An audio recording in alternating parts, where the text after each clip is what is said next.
buongiorno, ben ritrovati con la rubrica Family, Salute e Benessere.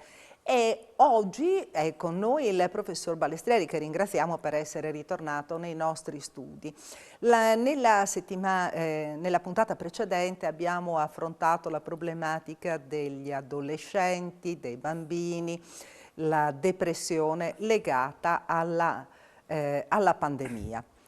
Non abbiamo analizzato la situazione che c'è anche nella nostra regione. Intanto buongiorno, grazie per essere ritornato. Buongiorno. Professor Balestrieri, qual è il polso della situazione anche qui nella nostra regione? Perché nella puntata scorsa abbiamo esaminato una situazione che si presenta a livello nazionale, internazionale, ci sono questi studi, no? molto ampi che hanno coinvolto diverse università a livello internazionale. In Friuli Venezia Giulia, o perlomeno qui in ASUFC. Qual è la situazione? Com'è? Si presentano genitori con i bambini che hanno problematiche? È chiaro che magari si rivolgono al neuropsichiatra infantile, però insomma anche lo psichiatra ha, no, il quadro. Sì, noi abbiamo un quadro che è più riferito all'adolescenza o alla tarda adolescenza. Giustamente i bambini vanno riferiti ai servizi di neuropsichiatria infantile. Però noi abbiamo un quadro importante, per esempio, sul tema dei disturbi del comportamento alimentare. Perché... sì, ricordiamo che tra l'altro lei appunto è responsabile del centro disturbi alimentari dell'azienda sanitaria universitaria Friuli Centrale, oltre che essere direttore della clinica di psichiatria. Sì, sì, e poi ho anche questo incarico regionale, insomma, di responsabile sull'osservatorio regionale per i disturbi del comportamento alimentare. E quindi ha benissimo, lei ha il polso della situazione, quindi sia per quanto riguarda gli adulti che per quanto riguarda i bambini. Ecco, sono responsabile per gli adulti, senso che esiste poi un responsabile per i minori. Per i minori. Però ovviamente ci interfacciamo, insomma, ecco, tutti i dati, anche quelli regionali, ci dicono appunto che c'è un aumento.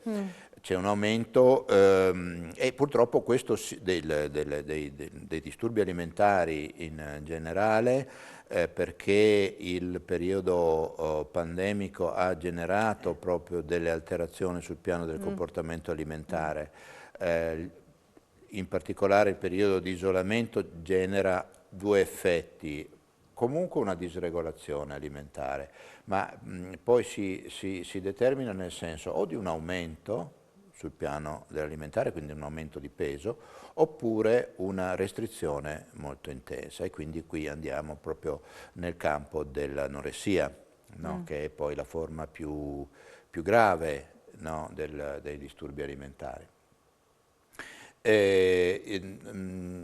Parlavo con le psicologhe del nostro centro e mi dicevano proprio stamattina di come diversamente dal passato hanno osservato il fenomeno di un'eccessiva alimentazione, poi con dei sensi di colpa che hanno portato ad una forte restrizione, quindi un'anoressia che nasce a partire da un aumento, che è un po' paradossale, ecco, rispetto a quello che avviene di solito nell'anoressia. Ecco, su questo noi i dati li stiamo raccogliendo, perché stiamo raccogliendo i dati annualmente, quindi i dati del 2021 sono in elaborazione, li stiamo elaborando, però per esempio l'anno scorso abbiamo partecipato a una survey nazionale, cioè un'indagine svolta appunto ad ampio raggio con tanti centri coinvolti. Sono all'interno di una società in particolare appunto che si occupa di disturbi alimentari, e quello che abbiamo visto è che c'è un aumento dei disturbi alimentari, ma c'è anche un aumento della gravità degli stessi, nel senso che accanto al disturbo c'è una crescita forte di per esempio disturbi d'ansia, di depressione e di una gravità generale del disturbo. ecco, che è quello appunto che noi stiamo monitorando di fatto anche nei nostri centri. Insomma, questa survey abbiamo contribuito, ma ovviamente poi abbiamo tutti i dati specifici del Friuli Venezia Giulia. Io, se crede, quando li abbiamo, e così ci aggiorna. Ecco, Certo. ne verrò sicuramente con piacere a parlare. E questo è legato ai fattori della pandemia, non nel senso biologico, ma nel senso di che quello che ha determinato poi sul piano dei comportamenti, cioè l'isolamento della ragazza. Adesso io faccio la tipologia della ragazza anoressica, ma ovviamente poi i disturbi alimentari sono non solo l'anoressia, ma c'è la bulimia molto importante, c'è il disturbo dell'alimentazione incontrollata, ci sono altri disturbi. Bisogna sempre ricordare che il disturbo dell'alimentazione non è solo anoressia. Ci sono molte persone che si rivolgono a noi per problemi appunto di alimentazione o di eccessiva alimentazione o di disregolazione. Ma comunque insomma la situazione di isolamento spesso e anche un po' di compressione all'interno della famiglia che crea poi delle situazioni magari conflittuali, magari che erano presenti anche in precedenza, ma che poi il periodo pandemico ha accentuato, ecco, insomma. Per esempio una di queste survey ci ha permesso di dire che il disturbo dell'alimentazione presente in pandemia è più frequente in chi aveva delle problematiche già presenti in precedenza. Ecco, perché appunto, soprattutto nel periodo del lockdown, io ho sentito in giro persone che dicevano abbiamo mangiato troppo in questo periodo, eravamo chiusi in casa, non sapevamo cosa fare, davanti ai fornelli a preparare manicaretti. Quindi adesso buttiamola, buttiamola così un attimo. Il cibo è una delle fonti del piacere, nel doppio significato, fonte del piacere, e quindi accedo al cibo, preparo i manicaretti, oppure in quanto fonte di piacere è qualcosa che viene temuto, no? E quindi viene tenuto a distanza, no? Ma è un elemento centrale, sono le sostanze con cui noi ci rapportiamo quotidianamente. Quindi i gaudenti, no? Mangiare, ben mangiare e bere bene, in sostanza. E lì mi pare che nel periodo del lockdown, no? Ci abbiamo dato dentro.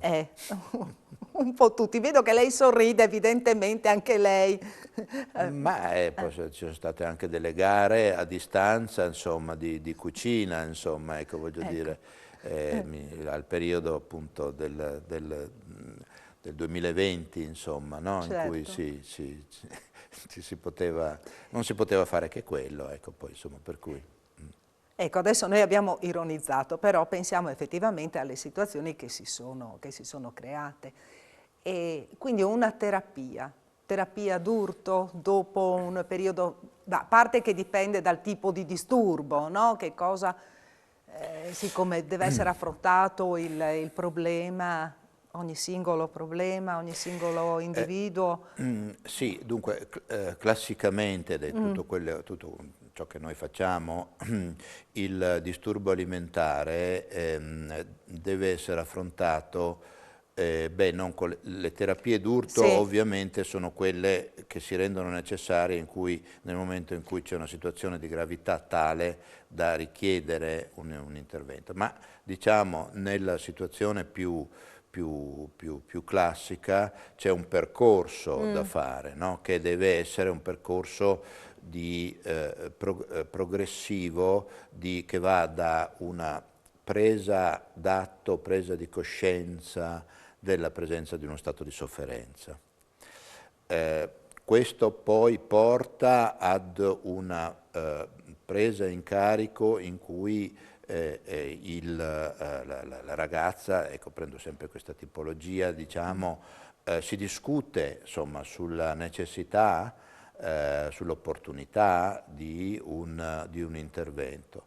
Ecco, e quindi si crea un'alleanza. Ecco, questo è il presupposto per poi poter effettuare un trattamento, una terapia, che in genere è un trattamento di tipo psicoterapico. Noi abbiamo questo tipo di attività come attività principale. Poi abbiamo anche un diurno, un centro diurno, dove ci sono i pasti assistiti, quindi le ragazze vengono lì e stanno lì per mezza giornata o più appunto a mangiare insieme. C'è l'importante intervento della dietista, del nutrizionista, quindi che i dà pasti anche delle regole. assistiti, mi spieghi un attimo, scendiamo un momento nei particolari. Il centro diurno, il nostro centro diurno è in grado di accogliere fino a 8, adesso siamo con un numero inferiore, ma problemi di distanziamento da Covid, insomma, sì. Ma diciamo che sono 8 ragazze con personale e fanno la prima colazione, la merenda, il pranzo, la colazione del pomeriggio. Non riusciamo a garantire un intervento di apertura fino alla sera, però ci fermiamo a metà pomeriggio e quindi c'è un attento monitoraggio del cibo sotto, che è stato programmato da parte della dietista. Ecco, quindi questo è una forma di intervento importante. Ecco. Sì, quindi si tiene conto calorie, che cosa? Assolutamente. Soprattutto una dieta diversificata con l'apporto di tutto in sostanza, di tutto quello che serve. Esatto, e questo testimonia l'importanza di un intervento che è multidisciplinare necessariamente. Io sono uno psichiatra, ci sono le psicologhe, ma poi c'è il nutrizionista, la dietista, che sono sì, praticamente avete creato questo team che appunto lavora insieme per... Su questo tema, che è un tema molto sentito a livello nazionale, in questo momento c'è la mappatura di tutti i centri di salute mentale, di tutti i centri per i disturbi alimentari in Italia da parte dell'Istituto Superiore di Sanità. C'è un finanziamento nazionale che è stato appena stabilito, definito, siamo coinvolti insomma anche nell'aspetto decisionale di come verranno distribuiti poi questi finanziamenti. Insomma, quindi è un tema su cui c'è una grande sensibilità, non solo locale ma anche a livello nazionale. Siamo giunti al termine anche di questo nostro appuntamento bisettimanale. Ringraziamo il professor Matteo Balestrieri. Tra l'altro ci ha promesso, il professor Balestrieri l'ha appena detto in trasmissione, che tornerà qui per parlarci di dati nel momento in cui saranno, nel momento in cui l'elaborazione sarà completa. Bene, noi la attendiamo e non posso fare altro quindi che ringraziare il professor Matteo Balestrieri, che ricordiamo essere direttore della clinica di psichiatria dell'azienda sanitaria universitaria del Friuli Centrale, e ringraziare voi telespettatori per averci seguito. Noi con la rubrica Family Salute e Benessere ci vediamo martedì prossimo, sempre alla stessa ora, alle 13:15. Arrivederci.